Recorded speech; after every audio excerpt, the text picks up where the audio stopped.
Israel now fortified to go destroy Hamas terrorists. Combat troops are engaging the terrorists further into northern and central Gaza, expanding what they're calling the second phase of ground operations now.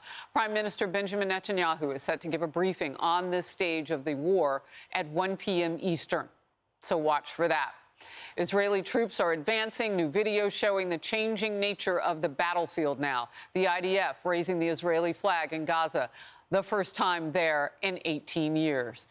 This is Outnumbered. I'm Harris Faulkner. Thank you for joining us. My co-host Emily Campagno. Also today, Fox News contributor Lisa Booth.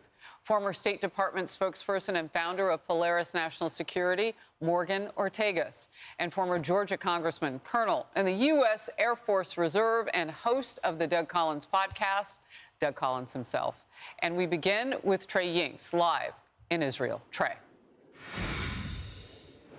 Harris, good afternoon. A lot of activity here along the southern front. I do just want to step out of the frame here so my cameraman can zoom in.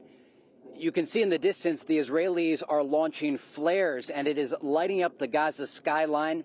They are doing this in part to illuminate the area where there are ground forces working at this hour, and also to mark targets for the Israeli Air Force that you can hear overhead, those jets roaring. I do want to discuss the situation inside Gaza.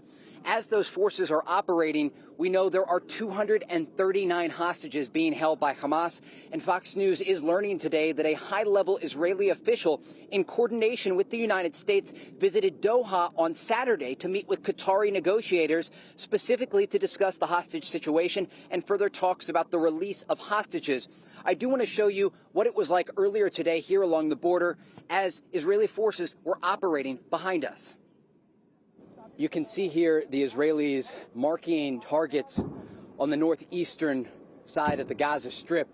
In the distance, you can hear the thud of artillery. This is a very active front. And as the Israelis push deeper into Gaza, they anticipate there will be more resistance, and it's part of the reason they continue strikes against different positions. Ground forces are currently working on the western and eastern side of Gaza. It appears they are trying to encircle Gaza City. We do know earlier today the spokesman for the Israeli military, Daniel Hagari, spoke about the situation, saying this.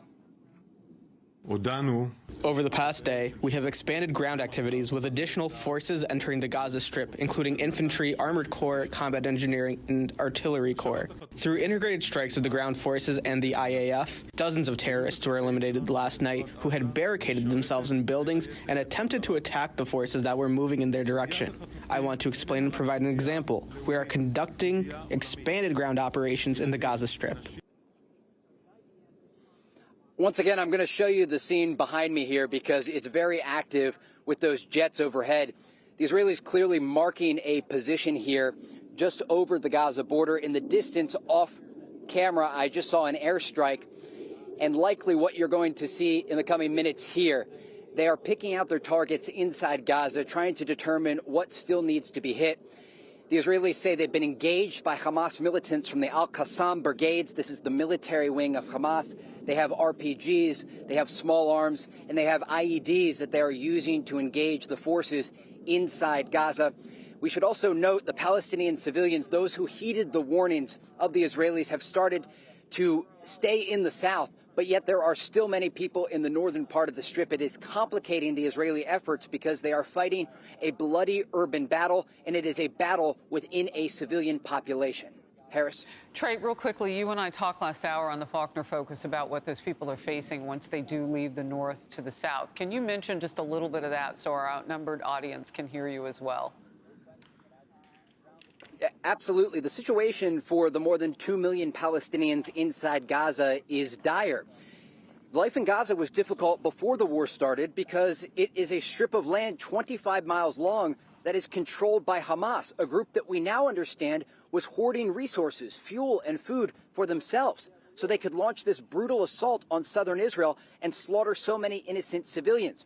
And in the meantime, they were basically neglecting their own population that they control. And so now this population is facing a very difficult situation. There is dirty water for people to drink, limited food supply, a lack of medicine and support, And the Arab world is not trying to push enough supplies into Gaza to help those Palestinian civilians. And it is critical that that Rafah crossing between Gaza and Egypt stay open for aid to flow in and allow foreign citizens to come out. Harris? Yeah, it really explains why we were getting those reports 6 days after Hamas terrorists killed all those Israeli civilians on October 7th. Just 6 days later, they were already, the Palestinian people, in trouble without food and water and so on and so forth. Those people were not taken care of before. So it didn't take much. In fact, there were no forces on the ground yet. There was really the kind of fighting that you're seeing now hadn't even been planned yet at that point, and they were already running short on resources. That reporting is very helpful, Trey. Thank you very much.